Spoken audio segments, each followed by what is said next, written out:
Alors ce matin, nous allons regarder l'Église, une communauté motivée par son espérance. Alors c'est un texte qui se trouve dans l'Épître aux Colossiens, chapitre 1, versets 4 et 5. Et c'est une étude que j'ai commencée déjà depuis au moins 2 occasions précédentes, et dans lesquelles j'ai parlé de l'Église comme une communauté de foi et une communauté d'amour. Et aujourd'hui, on va parler de l'espérance.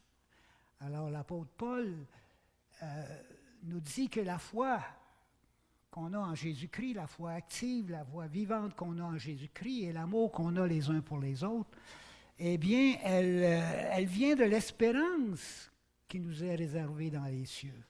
C'est à cause de l'espérance qui vous est réservée dans les cieux que nous avons cette foi et cet amour les uns pour les autres. Nous avons en effet entendu parler de votre foi en Christ Jésus, de la qualité de votre foi en Christ Jésus, une foi qui se traduit par les bonnes œuvres, des choses, l'œuvre de Dieu qu'on accomplit, pas une foi passive, mais une foi vivante, une foi active. Et nous avons aussi entendu parler de l'amour que vous avez pour tous les saints. Alors, on a vu que c'est important pour le Seigneur et pour les apôtres aussi d'inciter les assemblées à pratiquer l'amour. On a parlé du pardon ce matin. Pratiquer l'amour parce que c'est le signe distinctif des communautés chrétiennes. C'est à l'amour que vous avez les uns pour les autres qu'on reconnaîtra que vous êtes mes disciples. C'est question de l'unité.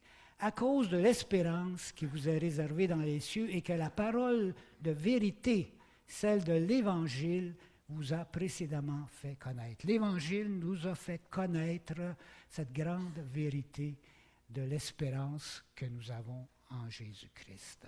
Alors, l'être humain, la question de l'espérance, c'est une question assez importante parce que l'être humain est un être qui est en quête d'espérance.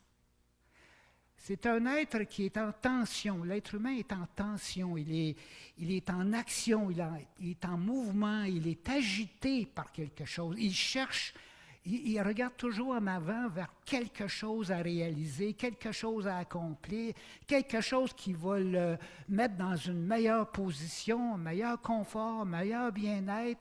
Il est toujours à chercher quelque chose dans lequel mettre son espérance, qui met son espérance et qui va lui procurer un certain bien-être qu'il espère tirer de cette chose-là. L'être humain, c'est un être qui est en quête de repos. Il est agité dans son âme et il est en quête de repos. Et l'Évangile est justement le message qui annonce à l'homme que sa quête d'espérance et de repos, eh bien, c'est en Jésus-Christ qu'elle se trouve.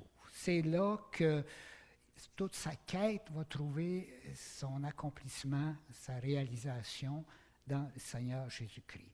En fin de compte, le message, si on peut dire, on pourrait résumer le message de la Bible comme étant un message d'espérance. D'un bout à l'autre de la Bible, qu'est-ce qu'est le point qui est là, qui est débattu, qui est travaillé, c'est la question de l'espérance. Depuis la chute d'Adam et Ève, l'homme est plongé dans un désastre intérieur et extérieur. La nature qui l'entoure, son propre corps, le monde, tout ça s'est plongé dans les ténèbres, s'est plongé sous le pouvoir de Satan, et l'être humain est bouleversé depuis la chute d'Adam et Ève. Et il est en quête de repos pour son âme et son corps, il est en quête d'une espérance face à sa situation, à sa condition humaine qui a changé drastiquement. Il est passé du paradis terrestre, il a été mis en dehors du paradis terrestre, et là, il se trouve dans une situation soumise à toutes sortes de contraintes qu'il n'avait pas avant, et au bout de sa vie, c'est la mort. Donc, le message de l'Ancien Testament, c'est un message qui, c'est Dieu qui est à l'œuvre pour donner à l'homme une espérance.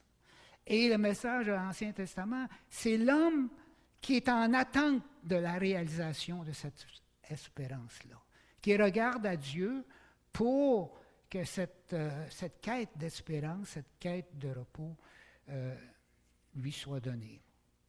Donc, du point de vue de l'homme, c'est une attente. L'Ancien Testament, c'est une attente de salut venant de la part de Dieu pour renverser la condition humaine déchue dans laquelle le péché d'Adam a précipité l'être humain. Et du point de vue de Dieu, l'Ancien Testament, c'est la promesse de Dieu que Dieu va répondre à cette attente de l'homme et réaliser son salut. Tout au long de l'Ancien Testament, depuis la Genèse chapitre 3 jusqu'au temps de Jean-Baptiste, la promesse de salut est annoncée et précisée de plus en plus à chaque étape du plan de rédemption de Dieu. De la femme, dans sa condamnation de Satan, dans Genèse chapitre 3, dans le jardin d'Éden, Dieu dit à Satan, qui avait amené la femme à pécher, il lui a dit, eh bien, déjà là, dans ses propos à Satan, il met les premiers balbutiements de l'Évangile lorsqu'il dit à Satan, de la femme viendra une descendance qui écrasera la tête du serpent qui n'est autre que Satan. Et cette descendance, plus loin, elle viendra d'un peuple que Dieu va créer. Et il l'annonce à Abraham, il prend Abraham d'une terre lointaine, à Ur en Chaldée, puis il dit à Abraham, tu vas te déplacer, tu vas aller dans le pays de Canaan, dans le pays que je vais te montrer, et puis là, je vais accomplir quelque chose avec toi. Il lui fait la promesse, dont la femme était stérile, qui n'avait pas d'enfant, il lui dit, tu vas avoir une descendance, tu vas avoir un pays, et puis je vais te bénir. Puis de ta postérité, toutes les nations de la terre ils vont être bénies dans ta postérité. Donc là, on voit que ça va venir d'une femme, la promesse de salut va venir d'une femme, l'espérance va venir d'une femme, mais à travers un peuple que Dieu crée. En appelant Abraham, Isaac et Jacob, il crée la base, il crée une famille qui va devenir un peuple. De Jacob, il y a 12 tribus et qui va se multiplier dans son temps d'esclavage en Égypte et qui va devenir un peuple nombreux, autour de 2 millions de personnes.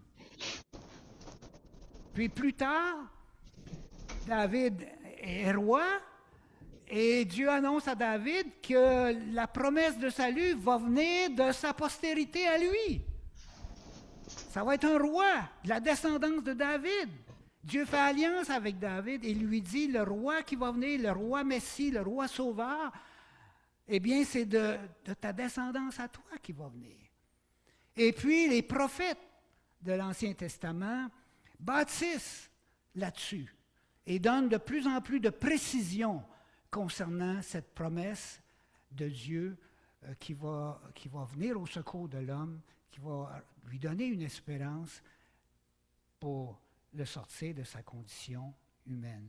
Et avec la venue de Jean-Baptiste, qui est le dernier des prophètes de l'Ancien Testament, eh bien, nous arrivons au moment décisif annoncé. Jean-Baptiste, il dit, voilà, il est là, il vient après moi, voici, il vient après moi, celui qui a été annoncé durant tout l'Ancien Testament. Et les évangiles nous présentent la personne et l'œuvre de Jésus-Christ. Jésus-Christ qui vient dans ce monde et qui vient du ciel, qui vient de Dieu, qui vient dans ce monde, qui prend la forme humaine, qui s'incarne dans notre humanité, qui se fait chair, la Bible dit. Hein? Le Fils de Dieu, la parole devient chair. Et elle devient chair à travers une femme, Marie. Et Jésus, le Messie sauveur, il fait partie d'une famille, hein? Une famille juive, une famille de Nazareth. Il fait partie d'un peuple qui a une culture, la culture juive. Il fait partie d'un monde qui, à ce moment-là, c'est le monde dominé par l'Empire romain. Et donc, c'est là, dans ces conditions-là, que le Messie apparaît sur la terre pour accomplir toute l'espérance de l'Ancien Testament. Elle est là, elle s'accomplit, elle va s'accomplir en Jésus-Christ. L'Évangile révèle en Jésus le renversement des effets de la chute. Ça, c'est le message que l'Évangile, que l'apôtre Paul, dans son Évangile, avait à propager. C'était un message que cette espérance de l'Ancien Testament, cette quête de repos pour l'homme, ce point d'arrivée qui va changer sa vie, eh bien, l'Évangile le révèle. Il est dit que Paul, il doit partir, il doit annoncer l'Évangile afin que les païens, que les gens qui évangélisent se tournent des ténèbres vers la lumière. Il y a un changement qui va se produire. L'Évangile, là, ça change les choses dans la vie d'une personne lorsqu'il ait reçu cet Évangile-là. Il y a un renversement qui va se produire dans sa vie. Des ténèbres, il va passer des ténèbres à la lumière. Il va accéder à une lumière, à une connaissance qu'il n'avait pas avant. Moi, en venant à Jésus, qu'est-ce que j'entre dans une... C'est comme si une porte avait été ouverte sur une dimension spirituelle, sur une dimension invisible à mes yeux jusqu'à ce moment-là. Et j'entre dans une connaissance qui m'était fermée avant de connaître Jésus-Christ. En venant à Jésus-Christ, la lumière, Jésus a dit, « Je suis la lumière du monde ». Et en venant à Jésus-Christ, on entre dans la lumière que le Seigneur nous apporte.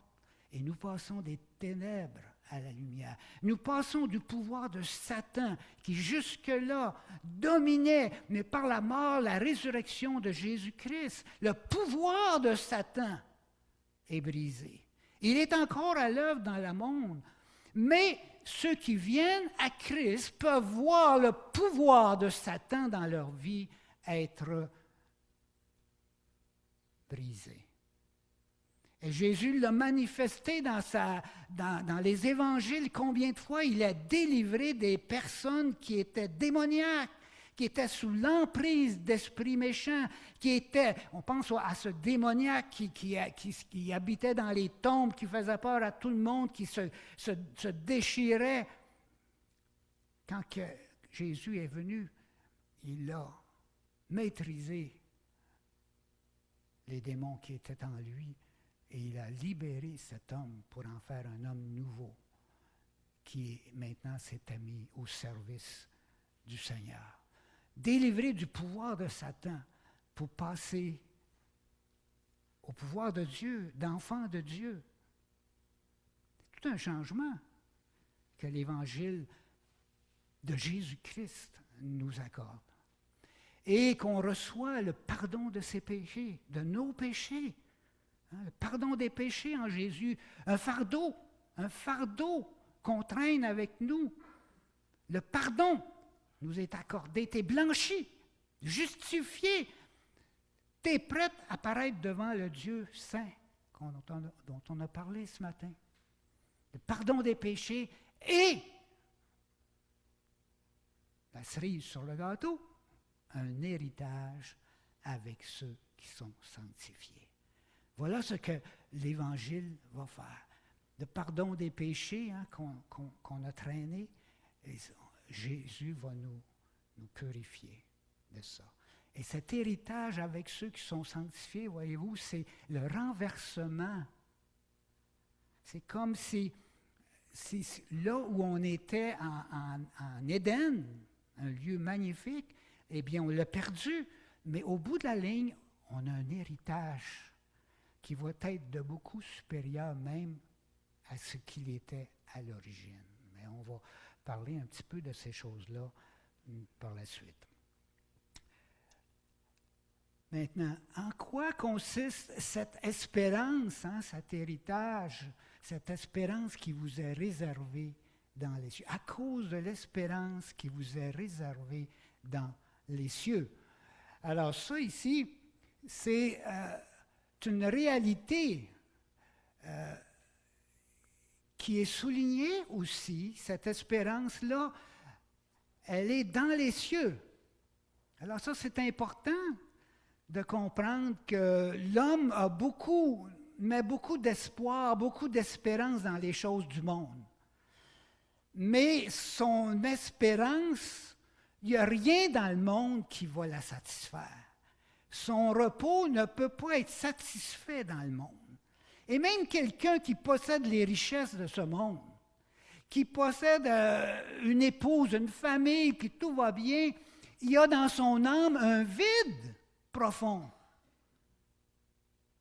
Il n'est pas en communion avec son Créateur. Il n'a pas la communion avec Dieu qui est la plus grande richesse qu'un être humain peut posséder.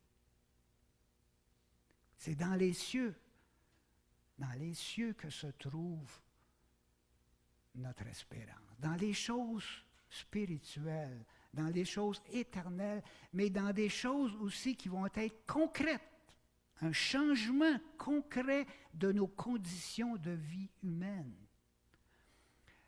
L'apôtre Pierre, il dit qu'on a été régénérés par la résurrection de Jésus-Christ d'entre les morts pour une espérance vivante, pour un héritage. Encore là, ici on parle d'un héritage.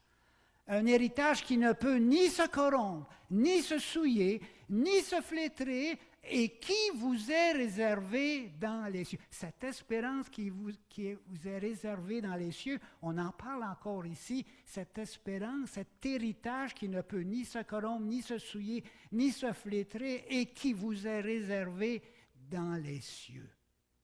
À vous qui êtes gardés en la puissance de Dieu par la foi, pour le salut, prêt à être révélé dans les derniers jours.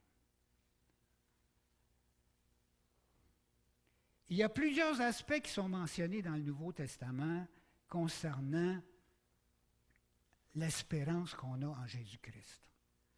On parle de vie éternelle, on parle de résurrection des morts, on parle de la gloire de Dieu. Ce sont toutes des expressions, des termes qui touchent à l'espérance. Ici, on parle d'une espérance vivante. Et notre espérance, elle est vivante parce que Jésus-Christ est vivant.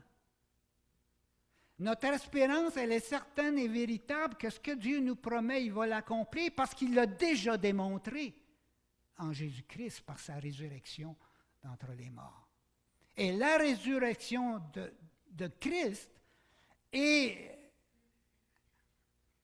le premier d'entre plusieurs autres, et la première d'entre plusieurs autres résurrections qui vont suivre. Et Jésus est monté au ciel, il est au ciel, il est là. Et nous allons aussi faire partie de cet héritage qui est dans les cieux. Pour un héritage qui ne peut ni se corrompre, ni se souiller, ni se flétrir, et qui vous est réservé dans les cieux. Dans les cieux, un héritage réservé dans les cieux. C'est comme si ce langage de l'héritage, ça a une connotation avec l'Ancien Testament. Quand les Juifs sont sortis, quand le peuple juif est sorti de son esclavage en Égypte, il a été conduit pour aller dans la terre promise. Et là, dans la terre promise, le peuple de Dieu allait partager dans cette terre promise chacun un lot un lot de possessions, un territoire, un endroit où chaque tribu allait vivre, une ville, un endroit, une terre qui va être donnée à chacun, que chacun va pouvoir partager. Mais ici, cette idée-là, ça nous parle que nous, on a un héritage aussi. Comme le peuple de l'Ancien Testament avait un héritage dans la terre promise. Et ça, c'est une figure de ce qui parlait que nous aussi, dans un sens, on a un héritage qui nous est assigné, qui nous est préservé, qui nous est gardé dans les cieux pour nous être accordé, qui vous est réservé dans les cieux. Donc, c'est quelque chose qui, quand on parle de l'espérance ici vivante, quelque chose qui est un héritage, qui ne se peut ni... On voit que ça parle de quelque chose de concret. Ce n'est pas juste une idée, c'est une réalité qui se veut être concrète dans nos vies. Et l'apôtre Paul parle aussi, il nous dit que nous sommes des héritiers. Il parle aussi d'héritage, héritiers de Dieu et co-héritiers de Christ. C'est cela qu'on voit fréquemment dans les Écritures. Il y a quelque chose dont on doit hériter, dont on doit partager et qui nous est réservé dans les cieux. C'est là qu'elle est notre espérance. Et elle a été manifestée dans la résurrection de Jésus-Christ parce que Jésus-Christ, justement, a réduit à l'impuissance. Paul dit dans 2 Timothée, chapitre 1, que Jésus-Christ a réduit à l'impuissance par sa mort. Il a réduit à l'impuissance par sa mort et sa résurrection la mort. Il a vaincu la mort par sa résurrection et il a mis en lumière l'incorruptibilité par le message de l'Évangile qui nous est communiqué. Donc, cette résurrection du Seigneur Jésus, c'est une sorte de garantie que nous aussi, nous allons passer à travers ça. Qu'est-ce que cet héritage qui nous attend? Eh bien, c'est un monde nouveau. C'est un monde nouveau, l'héritage qui nous est réservé dans les cieux. C'est un monde nouveau. C'est le renversement de la malédiction du péché. C'est ça qui nous attend. Apocalypse 21 décrit cet héritage-là. Je vis un nouveau ciel et une nouvelle terre. C'est par rapport à la réalité actuelle, qui est un désastre. Eh bien, voici notre espérance en quoi elle consiste. Je vis un nouveau ciel et une nouvelle terre, car le premier ciel et la première terre avaient disparu et la mer n'était plus.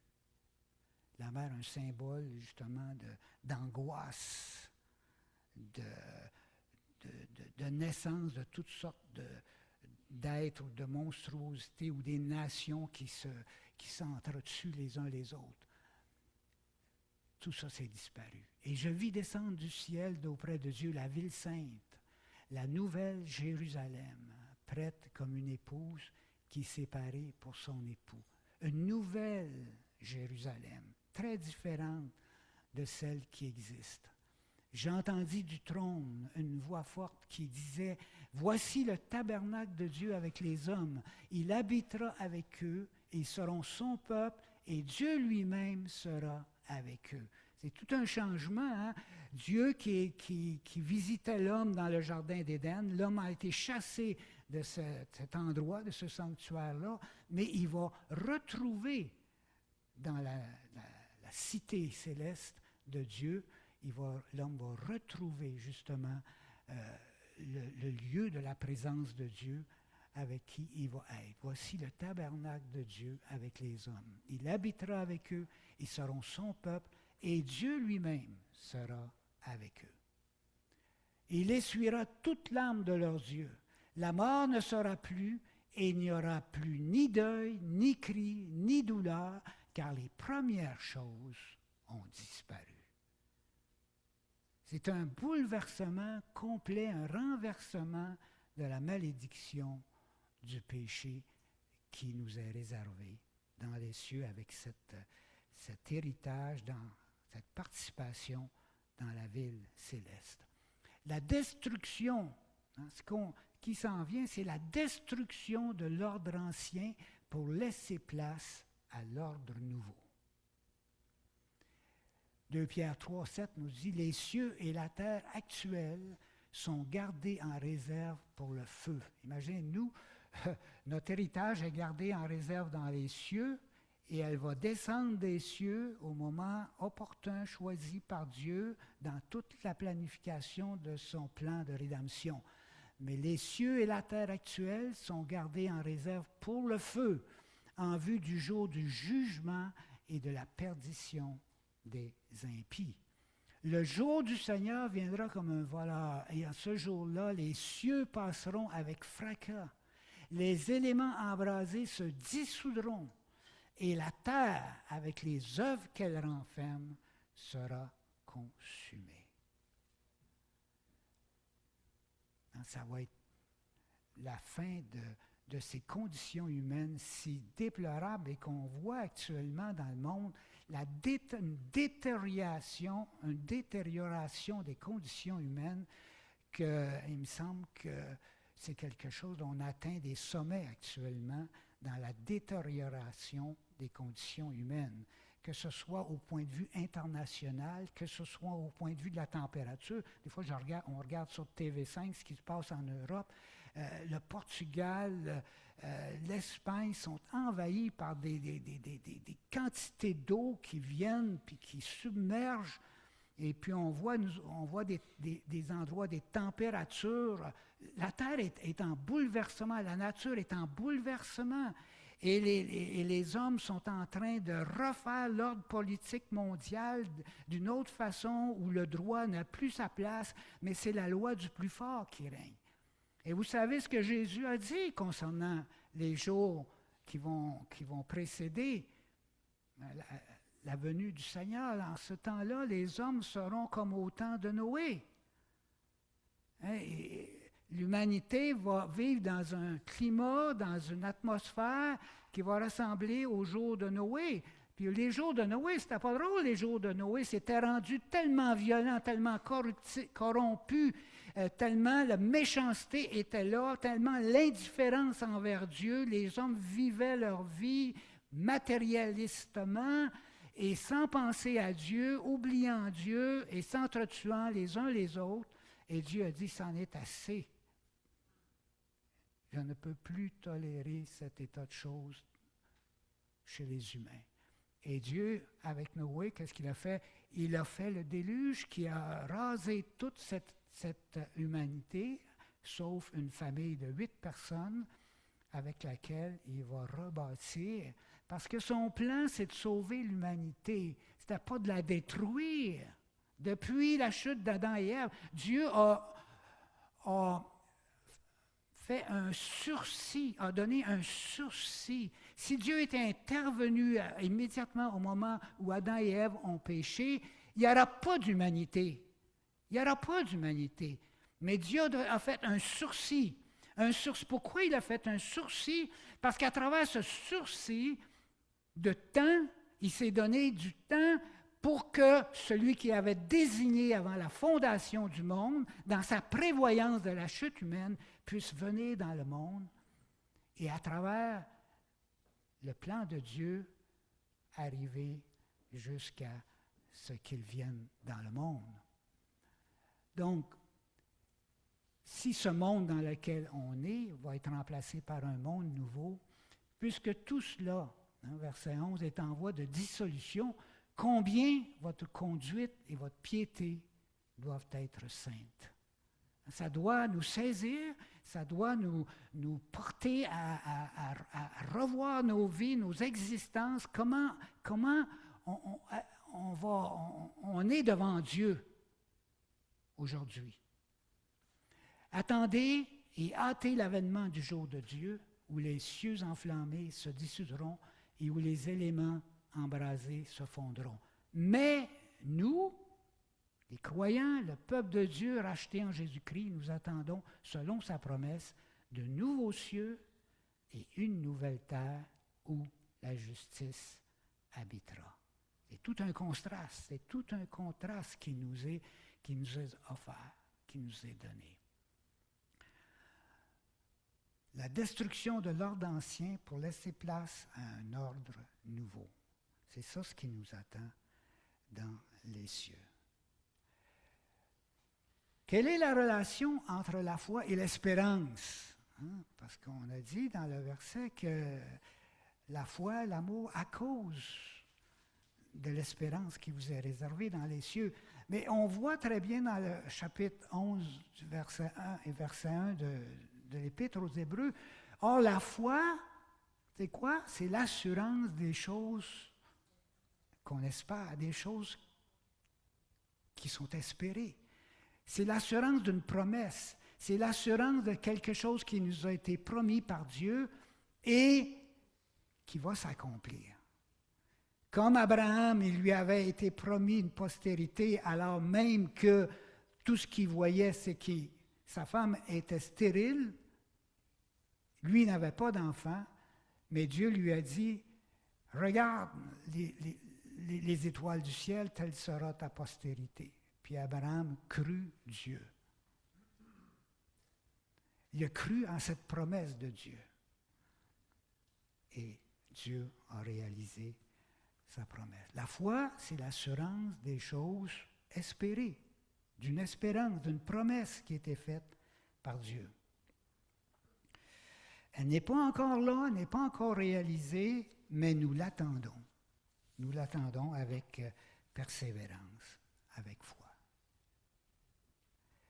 La seule réponse véritable à notre quête d'espérance ou de repos, l'espérance qu'on a en Jésus-Christ. Nous, dont le seul refuge a été de saisir l'espérance qui nous était proposée. Il n'y a aucune autre voie de salut donnée par Dieu en dehors de Christ. Il y a une seule espérance pour l'humanité, et c'est en Jésus-Christ qu'elle se trouve. Et c'est dans l'Évangile qu'elle nous est dévoilée, qu'elle nous est révélée. Et il faut donc répondre, parce qu'on parle, saisir l'espérance qui nous était proposée. Dieu propose à l'homme une solution à sa condition humaine. Il dit, voici la solution, et c'est la seule solution. Parce que seul Jésus-Christ, Dieu fait homme, le Fils de Dieu fait homme, a le pouvoir de sauver l'humanité. Il n'existe aucun autre être qui peut sauver l'humanité que Jésus-Christ. C'est lui, la victime, peu sans tâche, qui, offert sur la croix, va satisfaire la justice de Dieu. Et qui va être capable, parce qu'il est Dieu, de couvrir, d'expier, d'enlever, de purifier le salut de tous les hommes. Et il n'y a de salut en aucun autre, et en aucun autre moyen. Ce n'est pas la loi, ce n'est pas les œuvres de la loi qui peuvent nous racheter, c'est le Fils de Dieu. Nous sommes tous perdus dans nos péchés, condamnés à mort, mais en Jésus-Christ, voici l'espérance qui nous est proposée. Et nous, c'est le seul refuge qu'on a, c'est de nous tourner vers cette espérance-là et la recevoir. Ça nous est proposé, il faut l'accepter. Il faut l'accepter. C'est pour ça que l'Évangile est annoncé, pour donner à toute personne qui est dans cette condition d'être perdue, d'entendre le message qui peut le sauver, le message qu'il doit recevoir personnellement.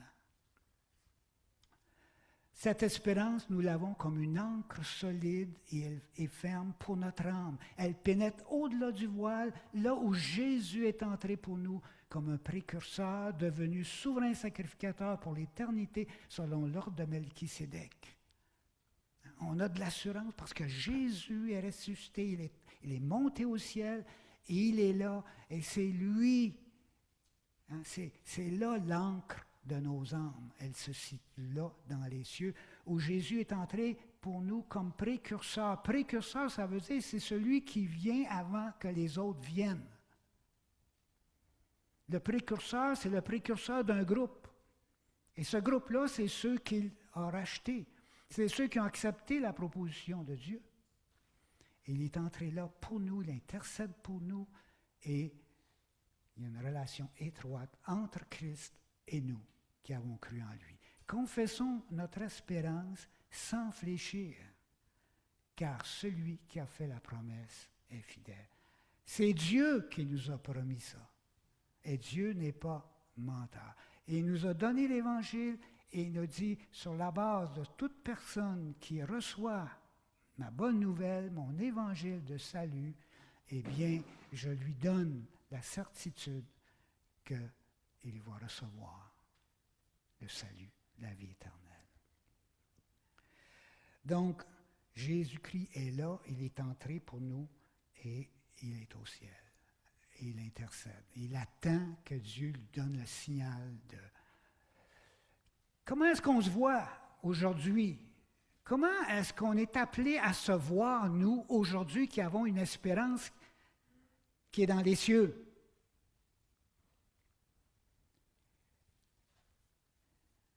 La perspective céleste. Est-ce que nous vivons dans une perspective céleste?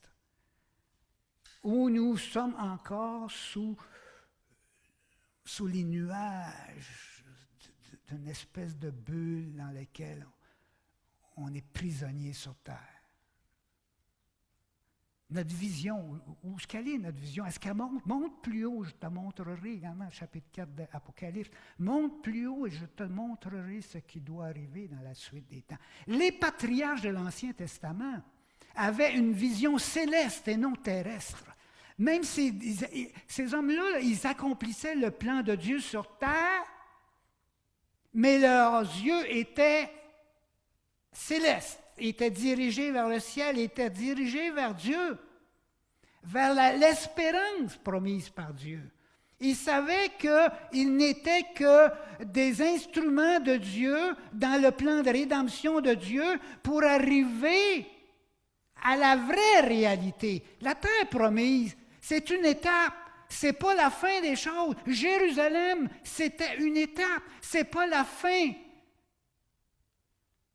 La fin, elle est en Jésus-Christ. Elle est dans le renouvellement de toutes choses à la fin des temps. Les nouveaux cieux, la nouvelle terre, la nouvelle cité, la nouvelle Jérusalem, notre résurrection, notre transformation. C'est là qu'est la vraie réalité. Et c'est comme ça qu'on doit vivre nos vies. Nous ne sommes pas de ce monde. Nous ne sommes plus de ce monde en Christ. Mais Dieu nous a laissés dans le monde parce qu'il y a encore des choses à accomplir par nous dans son plan divin pour que tous ceux qu'il a choisis, tous ceux qu'il a élus parviennent comme nous, ensemble avec nous, dans les nouveaux cieux et la nouvelle terre. Les patriarches, Abraham, Isaac, Jacob, reconnaissaient qu'ils étaient étrangers et résidents temporaires sur la terre. Abraham attendait la cité qui a de solides fondations, celle dont Dieu était l'architecte et le constructeur. Bien-aimés, nous dit l'apôtre Pierre, je vous exhorte, comment, en tant qu'étrangers et voyageurs, à vous abstenir des désirs charnels qui font la guerre à l'âme. Car nous n'avons pas, il dit Hébreux chapitre 13, nous n'avons pas ici de cité permanente, mais nous cherchons celle qui est à venir. Il y a des gens qui pensent qu'aux choses de la terre, leur espérance est dans les choses de la terre. Et pour l'apôtre Paul, c'est des faux croyants. Les gens qui pensent aux choses de la terre, qui prétendent vivre pour Dieu, c'est une fausseté, c'est un mensonge. Pour nous, il dit, notre cité est dans les cieux. Quelqu'un qui a vraiment compris l'œuvre de Jésus-Christ, il sait qu'il n'y a rien à faire avec les choses de la terre. C'est temporaire et ça le souille d'être en communion avec son Dieu. Pour nous, notre cité est dans les cieux, et de là, nous attendons comme sauveur le Seigneur Jésus-Christ. Est-ce que vous voyez comme des pèlerins qui sont en voyage sur la terre, ou vous marchez sur cette terre comme si c'était votre dernier lieu d'existence? C'est un lieu de passage ici. C'est un lieu de passage, un filtre pour toute l'humanité, que de ce lieu de passage, de ce filtre de l'humanité, il va résulter une vraie humanité pour Dieu. Une humanité rachetée, purifiée, prête à entrer avec Dieu dans l'éternité, dans l'ère nouvelle que Dieu a prévue pour remplacer l'ancienne qui s'est révoltée contre lui. Nous sommes de passage. Et lorsque nous avons saisi l'Évangile, nous appartenons à une réalité nouvelle, qui est la réalité des choses à venir, qui sont dans les cieux. Notre cité est dans les cieux. Et nous vivons dans l'attente, les yeux fixés sur cette réalité-là qui nous est promise et qui va nous être donnée. Dans le moment, elle est gardée, réservée pour nous. Comment vivre dans le monde dans l'attente de notre espérance? La grâce de Dieu, source de salut pour tous les hommes, a été manifestée. La grâce de Dieu a été manifestée dans l'Évangile, dans la personne de Jésus-Christ, dans son œuvre. Et qu'est-ce que cette grâce, qu'est-ce que la personne et l'œuvre de Jésus-Christ nous enseigne lorsqu'on on s'enfonce dans la méditation sérieuse de cette grâce-là, de tout ce que ça représente, que Jésus-Christ, Fils de Dieu, soit devenu un homme pour prendre sur lui nos fautes? Eh bien, la grâce de Dieu, source de salut pour tous les hommes, a été manifestée et elle nous enseigne. Et qu'est-ce qu'elle nous enseigne? À renoncer. C'est de ça que Jésus-Christ nous a sauvés. Ces souffrances nous ont sortis de ces états-là. Allons-nous continuer à vivre dans cette réalité fausse? Elle nous enseigne, la grâce de Dieu, à renoncer à l'impiété, au désir de ce monde et à vivre dans le siècle présent d'une manière sensée, juste et pieuse, en attendant la bienheureuse espérance. Nous ne sommes pas là juste les bras croisés, entendant notre espérance et puis profitant du monde dans lequel nous sommes. Nous avons une vie nouvelle qui va produire, si nous avons cette vie nouvelle sérieusement en nous et que nous sommes en communion avec Dieu, elle va produire des changements. Et elle nous enseigne à renoncer à l'impiété, au désir de ce monde et à vivre dans le siècle présent d'une manière sensée, juste et pieuse, en attendant la bienheureuse espérance et la manifestation de la gloire de notre grand Dieu et Sauveur, le Christ Jésus. Il s'est donné lui-même pour nous. Ses souffrances, sa mort, c'est pour nous qu'il a fait ça, afin de nous racheter de toute iniquité et de se faire un peuple qui lui appartienne, purifié par lui et zélé pour les bonnes œuvres. Zélé pour les bonnes œuvres.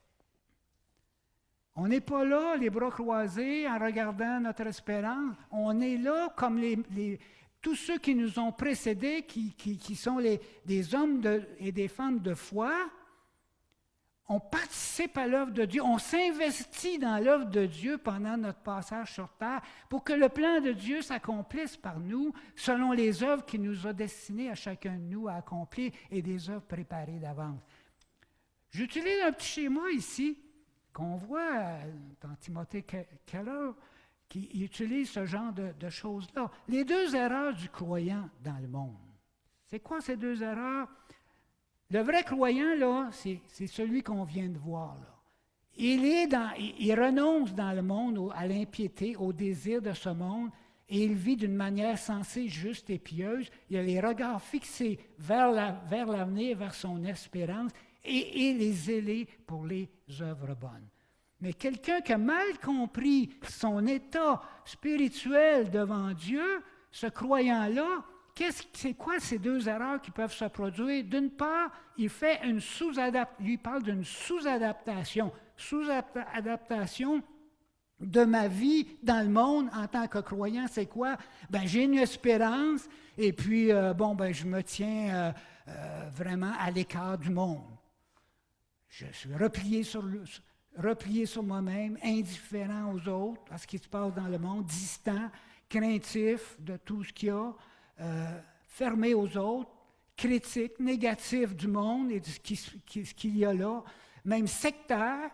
Hein, je me rassemble avec mon petit groupe On a vu ça, vous savez, dans l'histoire de la chrétienté. Aux alentours de l'année 1000, il y a des gens là qui pensaient que le retour du Seigneur était là, à la porte. Et ces gens-là, qu'est-ce qu'ils ont fait? Ils se sont réfugiés sur une montagne. Ils ont formé une secte, séparés du monde pour attendre le Seigneur. Le mouvement des abbayes, puis de tous ces lieux de retraite du monde. Il y a du bon là-dedans. Moi, des fois, j'y vais même dans ces places-là parce que je trouve un moment de recueillement où on fait le vide, puis il y a du silence autour, puis il y a quand même une certaine atmosphère. Mais est-ce que le Seigneur nous a laissés dans le monde ou dans une abbaye? Hein? Donc, sectaire, légaliste, moralisateur, on est toujours là, on va pointer les fautes des uns des autres. Puis quand on annonce l'Évangile, ce n'est pas l'Évangile qu'on annonce, c'est la loi. On est dur et sans compassion. Ça, c'est quelqu'un qui fait une sous-adaptation. Moi, je n'appartiens plus au monde. Et puis, il méprise le monde. L'autre, il fait une suradaptation comme croyant. Lui, il aime les plaisirs du monde. Il aime les plaisirs du monde, il aime l'argent, les biens matériels. Moi, je m'en vais pour la cité céleste, et puis, je vais profiter du monde en attendant. Aime les plaisirs du monde, l'argent, les biens matériels, recherche la popularité, le succès, l'approbation. Il accepte les valeurs du monde sans les remettre en question.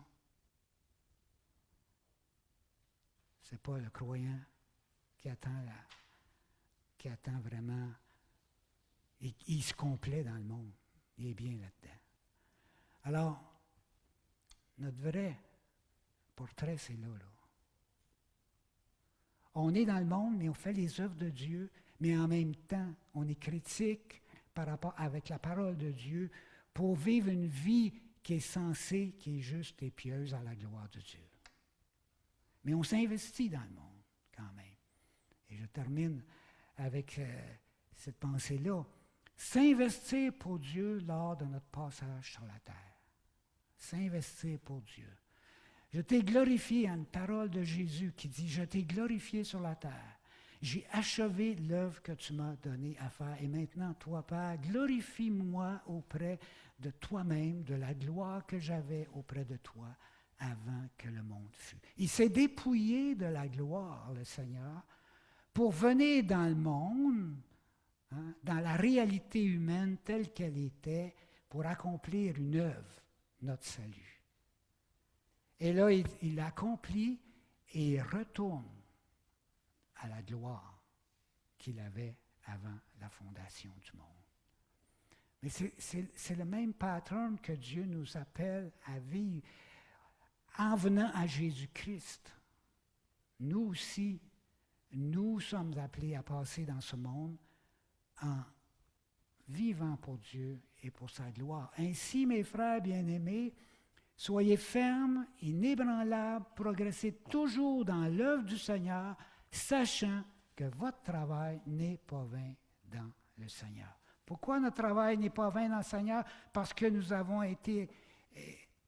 une espérance vivante. Jésus-Christ est ressuscité d'entre les morts et sa résurrection sera aussi la nôtre. Il est le premier d'entre plusieurs. Et donc, durant notre temps de passage, sachez que votre travail, joignons-nous à la grande mission que le Seigneur nous a confiée à l'Église, faites de toutes les nations des disciples, baptisez-les au nom du Père, du Fils et du Saint-Esprit, et apprenez-leur observer tout ce que je vous ai enseigné. Et quand le Christ, votre vie, paraîtra, alors vous paraîtrez aussi avec lui dans la gloire. Voilà notre vision. Si on va avoir une vision biblique de nos vies, c'est cette vision-là qu'il faut adopter et vivre pleinement cette vision-là. Prions. Seigneur, merci des révélations, Seigneur, que tu nous donnes dans ta parole. Merci de ce merveilleux évangile qui porte bien son nom. Bonne nouvelle pour les hommes. Il y a une réponse à la condition humaine déchue, à la recherche d'un monde meilleur, à la recherche d'un repos pour nos âmes, pour nos esprits, pour nos corps. Et cet évangile, c'est l'évangile de ton Fils. C'est lui notre espérance. C'est lui que nous attendons des cieux, parce qu'avec lui va venir toutes les promesses qui nous ont été faites en Jésus-Christ. Ce monde meilleur, ce monde nouveau, ce corps libéré de ses faiblesses et maladies, et ce monde paisible, ce monde d'amour.